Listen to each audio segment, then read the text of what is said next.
আমার দেশের কত ধনী আল্লাহ পাওয়ার জন্য মাহে রমজান আসলে মক্কায় দৌড়ায়, মদিনায় যায়, কয় মক্কায় নামাজ পড়বো, মদিনায় নামাজ পড়বো। এক রাকাত নামাজে 1,00,000 রাকাতের সওয়াব, এক রাকাত নামাজে 50,000 রাকাতের সওয়াব। উমরা করে মক্কায় কাটায় সময়, মদিনায় কাটায়। মক্কায় কোরআন খতম দিতে চায়, মদিনায় কোরআন খতম দিতে চায়। সওয়াব মাহে রমজানে অগণিত সওয়াবের আশায় ব্যক্তিগুলি আল্লাহর ঘরে হাজিরা দেয়, কিন্তু বাড়ির পাশে গ্রামের কত গরিব মানুষ টাকার অভাবে বাবা ভালো ইফতার করতে পারে না, টাকার অভাবে কত মা ভালো সেহরি করে রোজা রাখতে পারে না।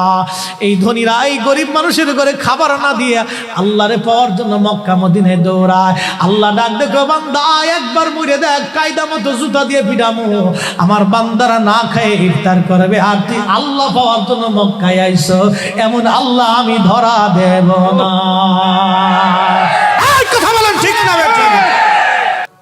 আমার দেশের কত ধনী আল্লাহ পাওয়ার জন্য মাহে রমজান আসলে মক্কায় দৌড়ায়, মদিনায় যায়, কয় মক্কায় নামাজ পড়বো, মদিনায় নামাজ পড়বো।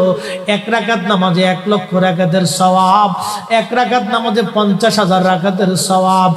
উমরা করে মক্কায় কাটায় সময়, মদিনায় কাটায়। মক্কায় কোরআন খতম দিতে চায়, মদিনায় কোরআন খতম দিতে চায়।